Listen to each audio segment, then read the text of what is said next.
this is Elaine Starling. I'm the host of Why 5% Succeed, and I'm so delighted to have my guest here today, Desiree Patno. Desiree is just an amazing woman. She is the founder of the National Association of Women in Real Estate Businesses, NAWRB. It's the most visible women's trade association specializing in the housing economy. She's a brilliant strategic thinker, very engaging collaborator, and a provocative leader. I am so delighted to have Desiree join us today. Welcome, Desiree. Thank you very much, Elaine, for having me. I really appreciate you taking your busy schedule to have me come and talk on your show today. Oh, it's going to be a blast. And I really love your perspective on what's working for women in real estate businesses right now. And I'd like to start first by talking about a rewarding experience. I'd love to have you think about your favorite place to shop. There's something about that destination that makes you feel awesome. You just love going there. And I know that you've created an inaugural conference for your organization. What are you doing with your conference to create an incredibly rewarding experience for your members? Well, thank you for bringing that up. We're having our inaugural conference, and it's about awareness, opportunities, and access. And what it's about is that we want the members to engage in those who are in the housing community and the women in housing and women in government to get something out of it other than the gloss over and not really engage when they leave the conference. So the idea is that we're setting up a program that when you come to the conference, before you even get there, you're going to have 3 takeaways that you're going to make sure that when you leave, we have delivered on those takeaways and that we have a follow-up mechanism with the SBA, SCORE, Small Business Development, and also Women's Business Center. That you can leave and have that power to be involved and engaging instead of just looking at a conference, walk away, and not engaging and make sure you deliver on the goods that you promised you would deliver on. That's such an important strategy, you know, because people get busy and they forget how important the follow-up is. And what I love about what you're doing is really helping people prepare before they attend the event. You know, it's so funny, they sign up to go, but then they don't really think about how they can make the most out of their time once they're there. I'm really impressed with the things that you're doing to create a more all-encompassing experience for the attendees so they get a lot more out of just attending. Now, I know that there's a ton that you're doing beyond your conference, and it really has to do with the second kind of return on investment, which is about relationships. Could you tell us a little bit about some of the tips, tools, tactics, techniques that you're using for your organization to really drive relationships with your members?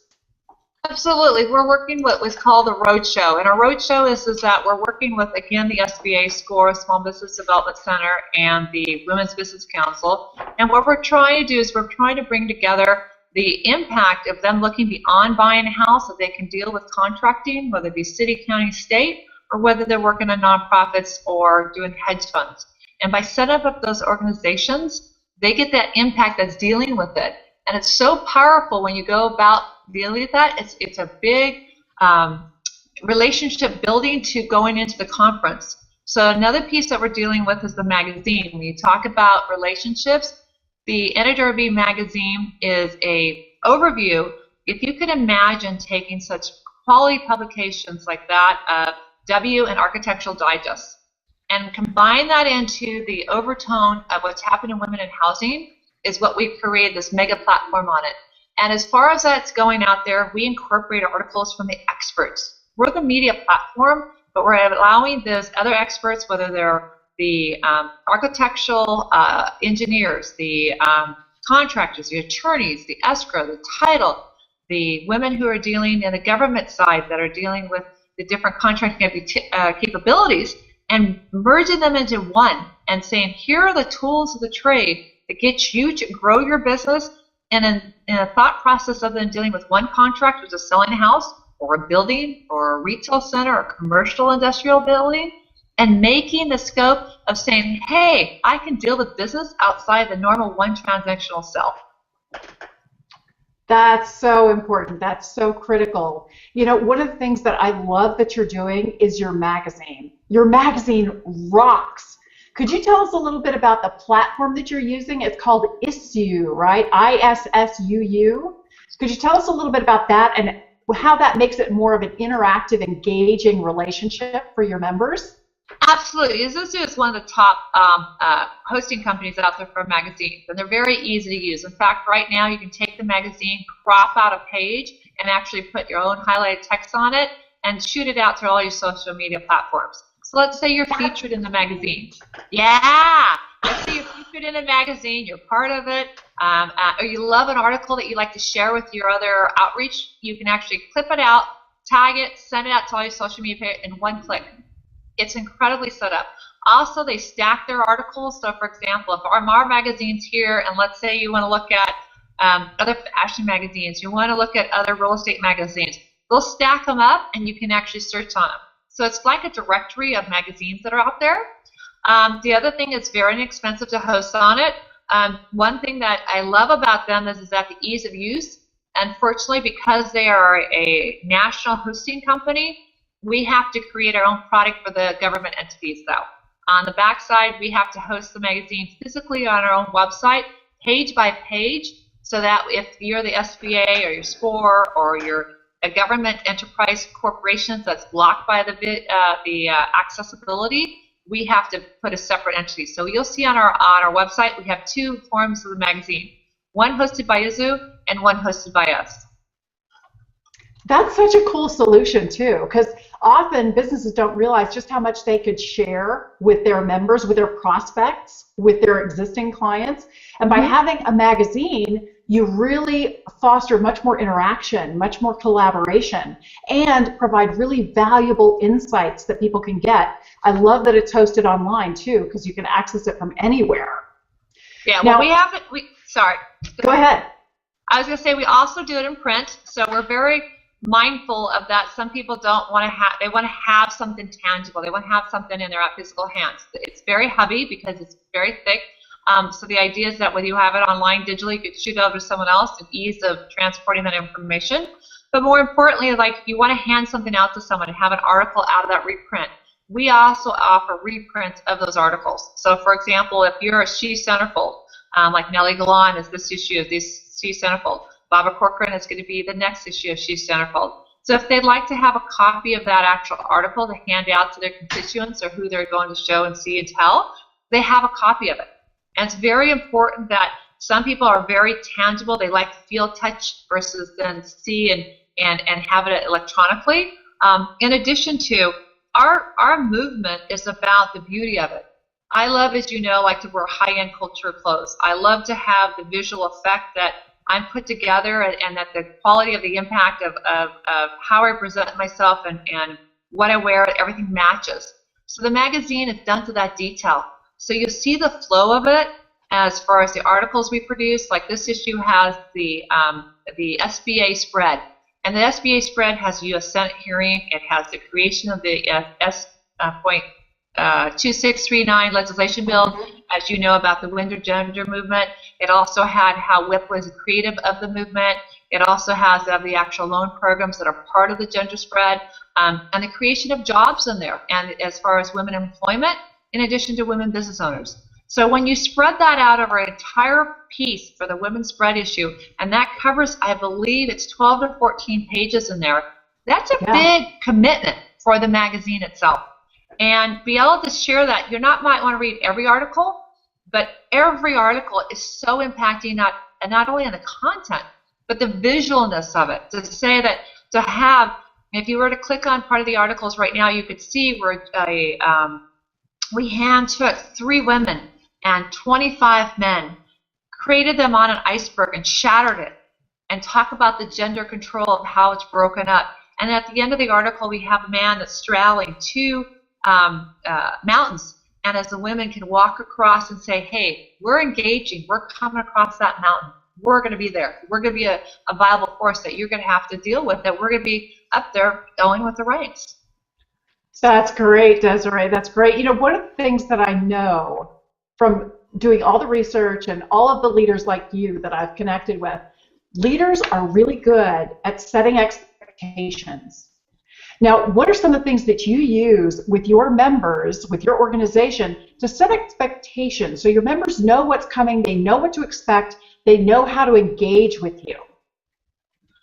Some of the expectations that we deal with is that we want to have them come prepared. We want to have them, that when they come and spend the quality time, that they get something out of it. So to come and teach me to start from the ground up, we're about taking it to the next level to become very, what's the word I want to say, engaging, that you only going to get back what you put in and then some. So we want every single member to be so engaging, and we want the people that come talk to us engaged, that they can think outside the box and they can take and extrapolate what we're talking about and add on to it. So it's the power of team.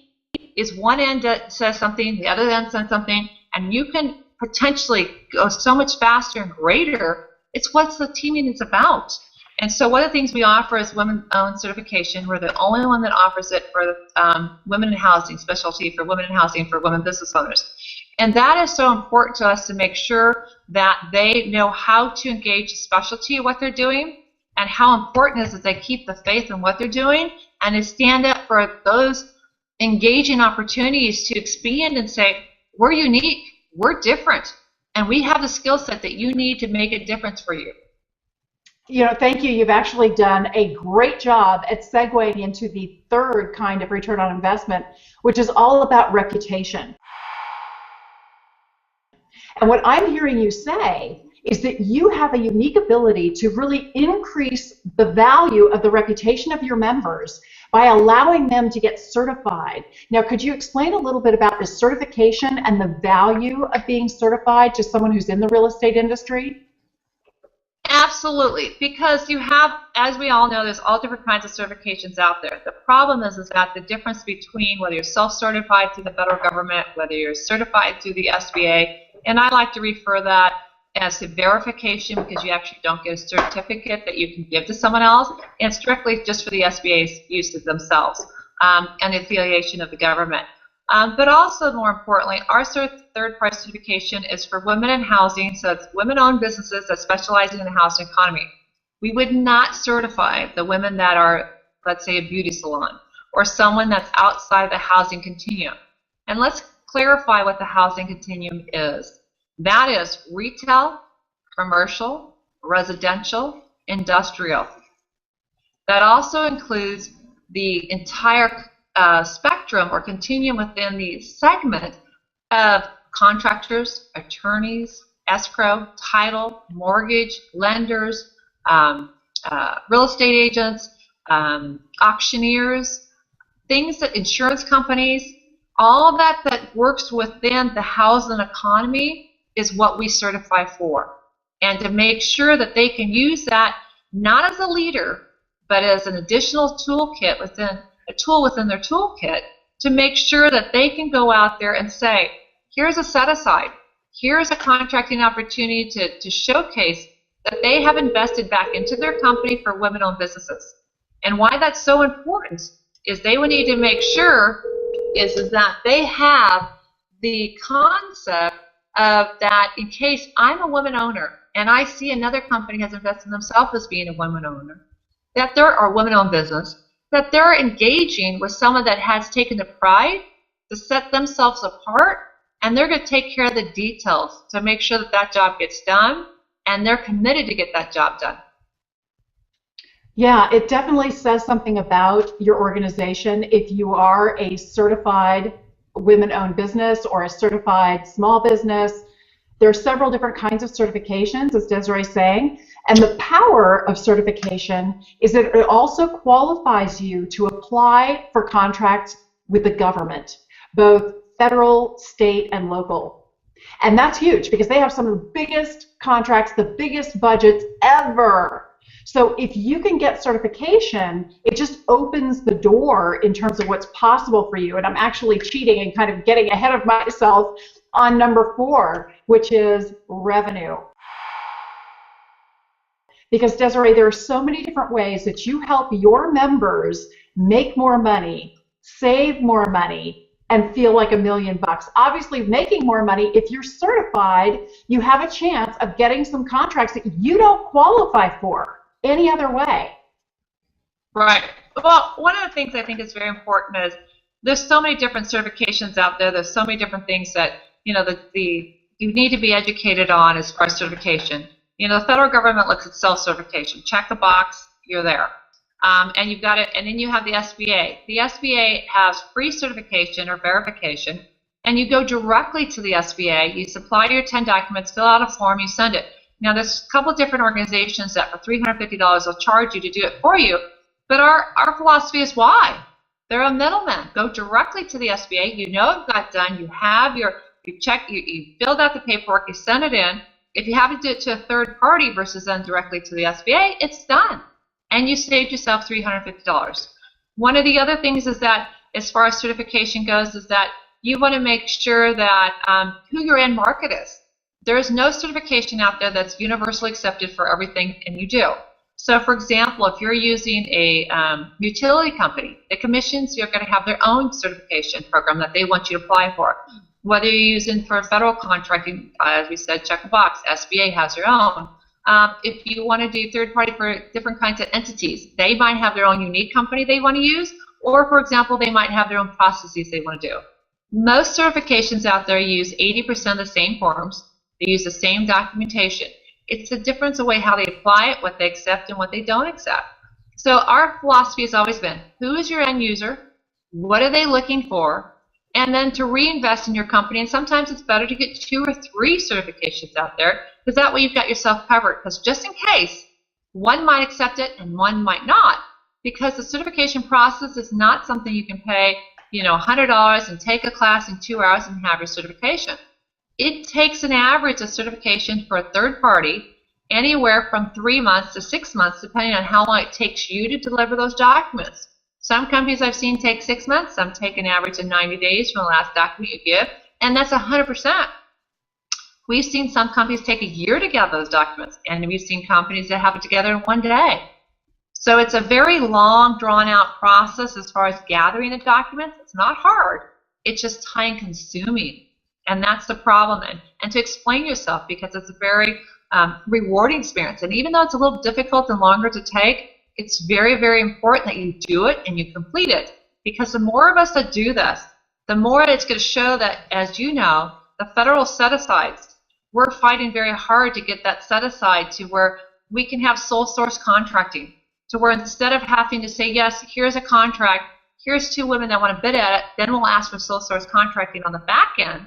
We want to have it on the front end, that there's enough women-owned businesses out there that can compete for every job, no matter what it is, who it is, or where it's from. And more importantly, you're finding a lot of hedge funds. You're finding a lot of independent small companies that are looking for those designations to say that if you're willing to take the money and invest in yourself, then we want the desire to work with you, because we know that you're out there validating and validating who you are and what you do and how you do it. That's so important, and I really commend you, Desiree, for making that a priority with your organization, because you're right, the whole process can be really overwhelming and very confusing, and that you have a program to walk your members through how to get certified, that definitely affects their bottom line. But I want to move on to some of the different ways that you help your members save money, because we were talking earlier, and you are really innovative here. Okay, as far as saving money, our idea is that we're trying to do what we call a fast track and training our members how to grow their business. We have one of our members that took an $88,000 contracting job and made it into a $1.9 million job in 2 years. Sorry, and 2 months would be great. In 2 years, and the idea is, yeah, okay, we could dream. But the idea is that saving our clients money and saving our members money is the training skill sets of what we're doing and how we're doing it. As you know, there's a lot of opportunists that are out there that are trying to commend themselves in doing different kind of programs and things like that. So our job is to be the real facts, to come in and give them the real information so they can save themselves time, money, and energy, whether it be certified, whether they get business opportunities, and how to engage. For one of the programs we talked about earlier is about the roadshow, is that if we number one thing in business for women in housing is referrals, is relationships, is knowing who's giving the business opportunities out there and how you can connect to them. Well, by hooking up the SBA, hooking up to your local city chamber of commerce, hooking up with your local entrepreneurial shapes that are out there that get a lot of foot traffic. Well, where else? The city chamber of commerce, every single infrastructure that goes through there has to come talk to them. Every business entrepreneur who's dealing with what is the overlay of what's going on. The small business has their hands in every single city chamber of commerce. That's obviously in a more metropolitan area. They have their extended arms of the SCORE, their retired executives. You get to know these relationships, so every person that comes through, oh, I need a home. Oh, I need a business, like the EB5 that comes from all overseas. I mean, do you know that you can get $1 million, if you come over and buy a building for $1 million, you get 10 and supply 10 jobs, you could come in here and buy your way into the United States. Really? Because you're not living off of them, yeah. You're not living off of the government to take care of you and your family. You're providing jobs and means for the people who are American citizens who live here now. So they encourage you to come. So those are the things that we teach you on how to set up those programs, how to set up with the SBA. So if millions and billions of dollars, literally billions of dollars, be invested from outside countries into the housing in all different forms, and they get the right to live here, they get the right to entrepreneurship here in the United States, why not? That's a way of capitalizing revenue, income, and opportunities to save a tremendous amount of money because you're sharing resources between your members. You're sharing opportunities between your members. And more importantly, you're doing teaming agreements to help say, I had no idea you could do this. That's why the focal point of women in housing and women in government, we're fast tracking because we're overlaid with so much compliance issues in women in housing. I mean, I can't turn on a computer in an hour and not have 10 new requirements. And you're like, okay, what am I going to do now? You know, where is it going to take me? This way, I can change your mindset to open it up just a little bit and say the government, the largest employer in the United States is the federal government, and take that opportunity of contracting, but more importantly, the hedge funds that come behind it, the city, county, and state, as you mentioned, come behind that. Even though it's federal, it's still governmental. But all those companies that do business with them, they need to look good too. So for them to look good, federal contracting is HUB, veteran, disabled veteran, minority, and women-owned. So as a women-owned base, we're strictly for women membership. We don't allow men only men and women in our membership. We're here strictly for the focal point of getting women to have a space, have a face, and have a say in what they do, how they do it, and why they do it. Thank you so much for everything that you're doing. And one of the things that I want to pull out that you said that I think is incredibly profound, Desiree, is the importance of understanding how to delegate. That's the biggest difference between six-figure organizations versus seven-figure organizations. They understand how to streamline, simplify, and synthesize what they're doing. And when you can partner with other people who are doing something similar, and you all need to use the same kind of resource, you all need an accountant, you all need a whatever. If you can combine forces to use shared resources and delegate those responsibilities, especially when there's so many regulations in your industry, makes a huge difference in the outcome for your business. Absolutely. That's why there's actually a huge movement for new startup companies right now in our industry for technology-based, usually, because the compliance issue for oversight for the non-public information, NPI, shared resources is actually doing assistant work as actually being a specialist in a certain field, as far as data retrieval, data storage, as far as the e-signature, things like that. You need to have someone who's so well versed in that. We are no longer in the real estate community a realtor or a lender or a contractor. We have to be all. You know, when I went to take my real estate license over 25 years ago, we were told very hard facts. You're not an attorney. You're not a contractor. You're not, you're not an inspector. You've got to refer 3 choices to do that. Well, in this environment, if you're not an attorney, and you're not a contractor, and you're not a negotiator, and you're not a financial advisor, you're not going to make it in this industry. Because when you walk into that home, or you walk into that commercial building, or you walk into that industrial retail, you're dealing with very sophisticated people. And if you're not, you've got to be their advisor for that to start off initially. Now, we've got to still take a step back and make sure that we're not preaching that we're the expert and our word is the final word, or that we're the expert. But we've got to have that platform that we can very intelligently speak about those situations and make sure, because right now, you know, whether you do a short sale, tax consequences that go with that, whether you're buying a commercial building, how does that deal with my, you know, my LLC, am I not, am I FLP, am I my family limited partnership, you know, living in very contiguous states, you know, like here in California, you know, we're so happy. That's what it is. You know, you've got to make sure that you understand the overall structure versus than just being a marketing person, no matter what you're doing in our industry. Boy, you know, Desiree, you just kind of brought up the third component of revenue, which is making sure your clients feel like $1 million. And I got to say, with all of those different variables that you were just talking about, I was starting to feel a little overwhelmed myself. I can just imagine the value of being a member of your organization and having that reliable resource to go to when you've got questions, having somebody who can be your partner, who can show you the ropes, who can give you that guidance is so important. And that reassurance is often all people need to be confident and be poised enough to go out there and do a great job. Thank you. And we strive in trying to let everyone know that we're a resource base. Our job is to help walk them through, be available. I think that's the #1 important thing that we have in this environment that we're dealing in. Everyone's so thinned. There's so many times you can't get someone live on the phone. You can't communicate with them, especially, you know, how many times you've called your bank and someone actually did answer the phone or got back to you, or they said, yeah, I'm an answering machine, let me call you back in, you know, 2 days or 3 days and not respond to a phone call. And or you'd have to retell your story hundreds of times before you got an answer. We believe in that as communication. We believe by having the magazine with a platform. We believe by having the engagement factor, and that's our biggest thing. You engage, we engage 150% back.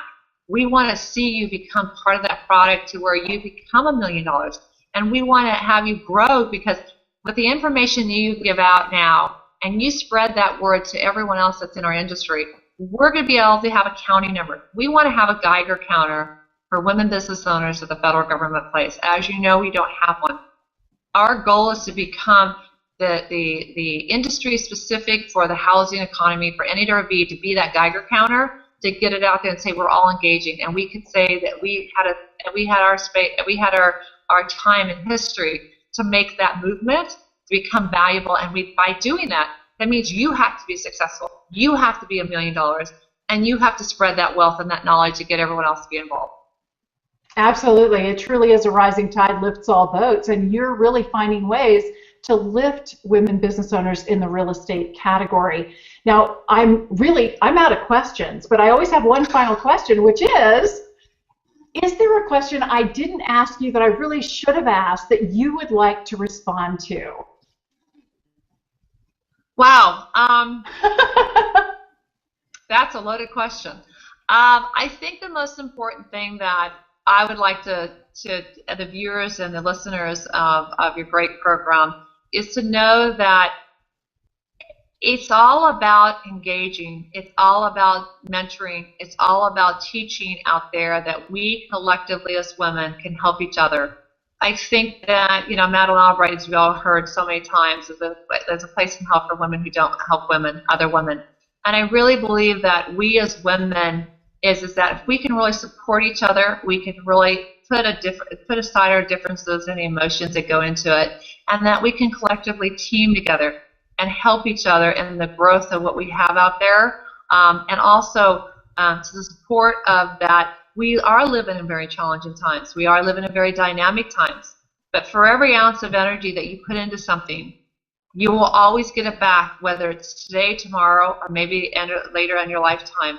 But the idea is that by committing to the self of helping others and helping your fellow women in this world, I really believe that spiritually and feel good, and the whole synergy of helping others will just be resonate, and will be all a calmer place to live, and be a really engaging and fulfilling experience for one's life.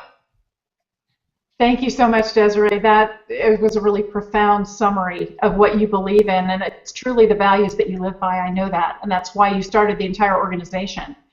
I just commend you on everything that you're doing, and thank you for being such a dynamic representative of women in business. Today, we've had a fabulous conversation with Desiree Patno. I'm sure you've got lots of comments and questions for Desiree. We've included her contact information. And if if you're interested in reaching out, by all means do so. And please visit her website, NAWRB.com. Is that right? Yes, it is. And thank you. And one last plug, we have our roadshows. If you're interested in having a roadshow local to your area, please reach out to our office at roadshows@NAWRB.com. Again, that's roadshows@NAWRB.com. And also about our inaugural conference at the October 27th through the 29th at the Long Beach Hyatt Regency in California. We're going to have very dynamic speakers, congresswomen from DC, from California. We're going to have very high-level CEOs of real estate companies, lenders, contractors, attorneys, come and speak about how the opportunities to have you grow your business, and not only the traditional way, but most importantly, the whole continuum way. So we can work together and completely get a better impact of who's there, what we're doing, and why we're there. That's fabulous. Thank you again, Desiree, for being on the show. And I look forward to seeing everybody again next week, Wednesday, the 24th of September at 1 o'clock Pacific time. I'll see you there.